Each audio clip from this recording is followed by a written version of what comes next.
दोस्तों नमस्ते, स्वागत है आपका एडीडी न्यूज़ लाइव पर। मैं एमसी योगी। दोस्तों आपको बता दें, जोगी समाज एक बहुत बड़ा संगठन बना करके एक मुट्ठी होकर के कुछ कार्य करने के लिए निकल रहा है। और इस समय हमारे साथ विश्व योगी महासंघ रजिस्टर्ड संस्थान के जो राष्ट्रीय अध्यक्ष हैं ओम कुमार पुंडीर जी, वो आज करनाल पहुंचे हैं और उनसे हम बात करेंगे संगठन के जो नीतियां हैं, उद्देश्य हैं, उनके बारे में और क्या क्या योजनाएं समाज के लिए लेके आने वाले हैं, उनसे हम बात करेंगे, पूरी जानकारी लेंगे। बने रहिएगा हमारे साथ वीडियो में और पूरी वीडियो देखिएगा। सर, स्वागत है आपका एडीडी न्यूज़ लाइव पर। धन्यवाद आपका। और आज मैं यहाँ करनाल में आया हूँ और ये जो संगठन बना है विश्व योगी महासंघ, ये पूरे विश्व स्तर का और पूरे राष्ट्रीय, हमारे पूरे भारत के जो भी 28 प्रदेश और 7 केंद्र शासित प्रदेश हैं उनके लिए बना है। बहुत से सारे संगठन पहले बने हुए थे, वो जिला स्तर पे, प्रदेश स्तर पर काम करते थे। ये संगठन इसलिए बनाया गया, इसकी यहाँ ज़रूरत इसलिए थी कि हमारे आपके बच्चे दूसरे देशों में गए हुए हैं, उनको बहुत बार परेशानियों का सामना करना पड़ता है, उनकी आवाज़ उठाने वाला कोई नहीं था, इसलिए संगठन की ज़रूरत पड़ी है।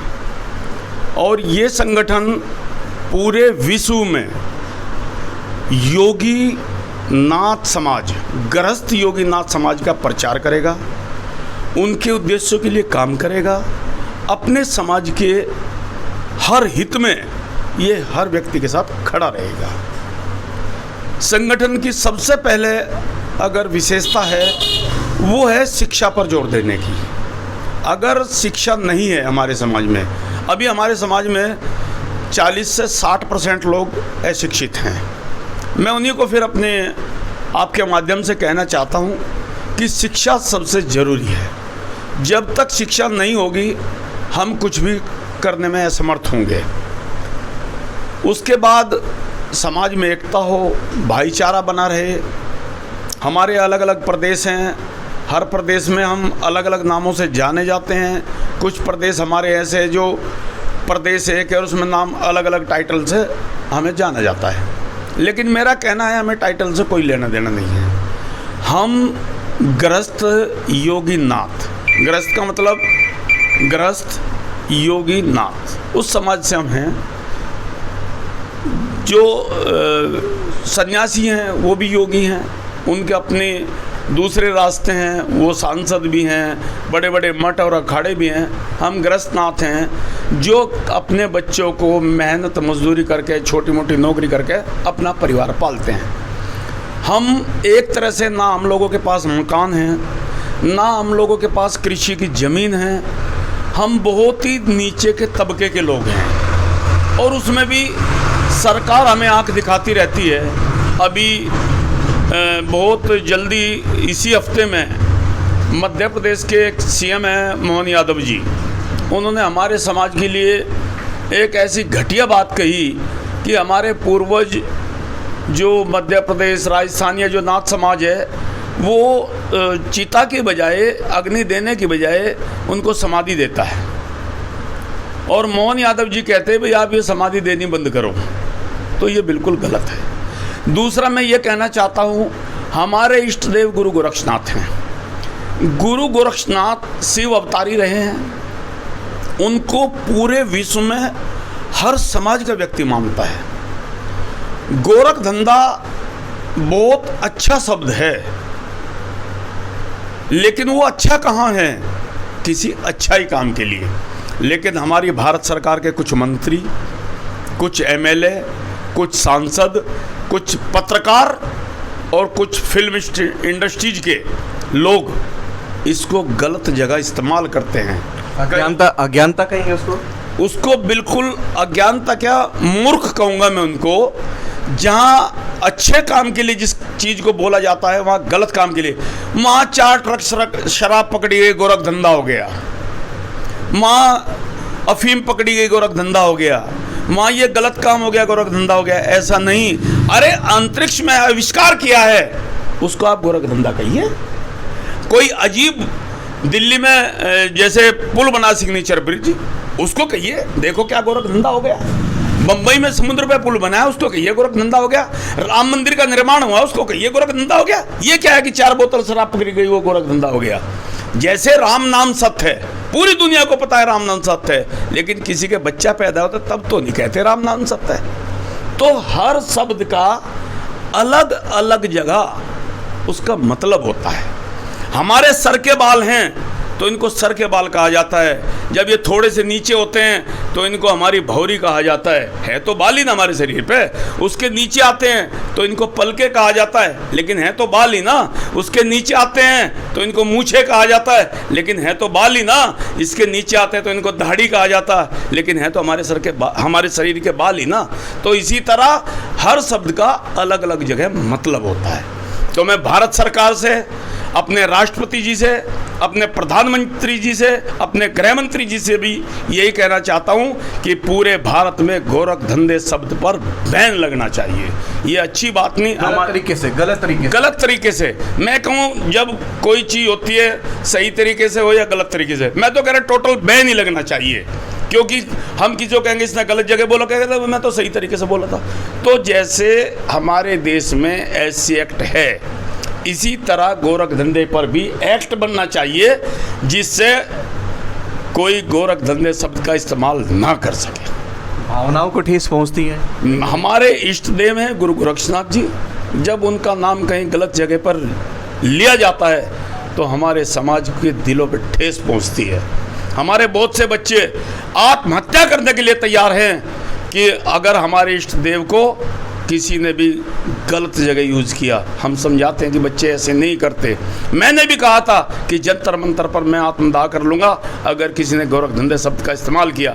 और मेरे उसी कहने के बाद हरियाणा की सरकार ने गोरख धंधे शब्द पर बैन लगा दिया था।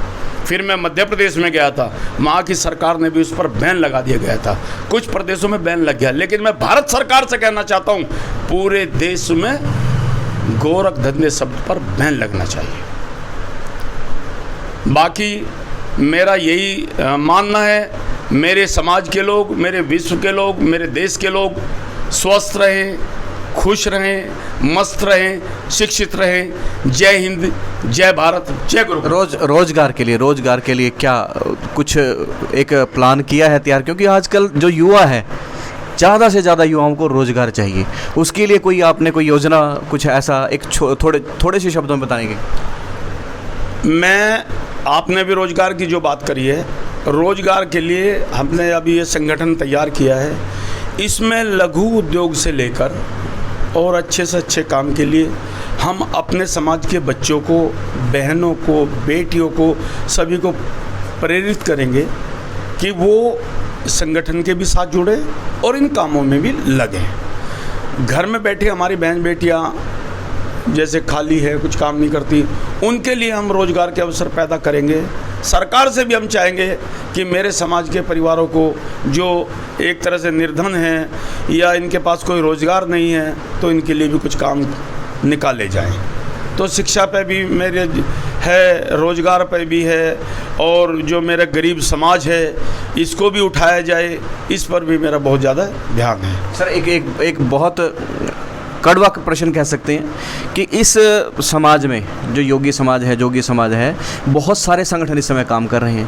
क्या आप इस तरफ कदम उठाएंगे कि ये जितने अध्यक्ष बने हुए हैं, राष्ट्रीय अध्यक्ष हैं, इनके अंदर कोई कोऑर्डिनेशन हो पाए, कोई कोऑर्डिनेशन कमेटी बन पाए?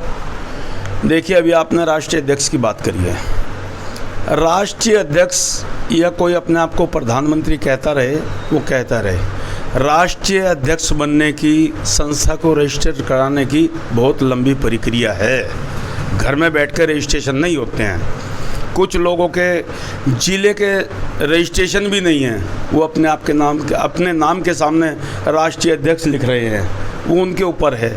मेरा तो यही मानना है, अगर आपने या जिसने भी राष्ट्रीय अध्यक्ष बनना है वो पूरी प्रक्रिया को पूरी करे और राष्ट्रीय अध्यक्ष बने। सर राष्ट्रीय अध्यक्ष तो एक ही होना चाहिए ना पूरे समाज का, अगर ज़्यादा बनेंगे तो फिर टकराव और वो समाज टूटता है। देखिए राष्ट्रीय अध्यक्ष एक ही होना चाहिए, आपकी बात से मैं सहमत हूँ, लेकिन जैसे अलग अलग प्रदेश हैं या अलग अलग टाइटल हैं, जैसे हमारे यहाँ कुछ उपाध्याय के टाइटल हैं, कुछ योगी के हैं, कुछ योगी के हैं, कुछ नाथ के हैं, बना लो अपने अलग अलग, कोई बात नहीं। सभी संगठनों में बहुत सारे नाम होते हैं, जैसे किसान यूनियन है, उसमें लगभग मेरे भारतवर्ष में 500 संगठन हैं। ऐसा नहीं है कि एक ही संगठन किसान यूनियन है, 500 संगठन किसान यूनियन में काम कर रहे हैं। हमारे जो जाट भाइयों उनमें बहुत सारे संगठन हैं। हमारे इसमें एकता का प्रयास होना चाहिए, मतलब मूल रूप से तो एक होना चाहिए, एक जगह बंद होनी चाहिए। एक जगह जो संगठन है ये ऐसे होने चाहिए, जैसे जिले में काम हो रहा है कर ले कोई भी भाई जाके, प्रदेश में हो रहा कर ले, लेकिन जब भारत सरकार के सामने खड़े होने की बात हो तो सभी संगठन एक मंच पे एक ही नाम से खड़े होने चाहिए। ये मेरा विचार है जी। तो इनको एक करने का प्रयास किया जाएगा।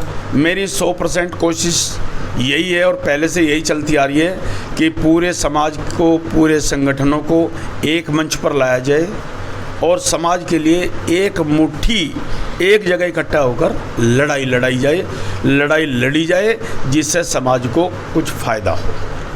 तो दोस्तों हमारे साथ जुड़े थे ओम कुमार पुंडीर जी, जो राष्ट्रीय अध्यक्ष हैं योगी विश्व योगी महासंघ के। दोस्तों इस समय विश्व योगी महासंघ जो है वो निकला है समाज के कार्य के लिए, और जो ये समाज थोड़ा सा कमज़ोर माना जाता है और थोड़ा सा आर्थिक रूप से भी कमज़ोर माना जाता है, लेकिन ये संगठन जो है, वैसे तो समाज में बहुत सारे संगठन काम कर रहे हैं, तो ये संगठन ने एक निर्णय लिया है, एक संकल्प लिया है कि हम हर समस्या को दूर करते हुए धीरे धीरे आगे बढ़ेंगे और जितना बिखराव और जितने ज़्यादा संगठन बने हैं उनको भी एक करने का हम प्रयास करेंगे। एक मंच के नीचे, एक छत के नीचे लेके आएंगे और विशेष रूप से आह्वान किया जाता है बार बार राष्ट्रीय अध्यक्ष जी द्वारा या अन्य साथियों द्वारा भी कि गोरखधंधा शब्द जो है वो बार बार बैन करने की मांग जो है उठती रही है और आगे भी उठती रहेगी जब तक इसको बैन नहीं किया जाएगा। ये इस समाज की मुख्य मांग सरकार से रहती है। तो आप सभी से अपील रहेगी, इस वीडियो को ज़्यादा से ज़्यादा शेयर कीजिएगा और बने रहिएगा हमारे साथ। अगली अपडेट के साथ मिलते हैं। ADD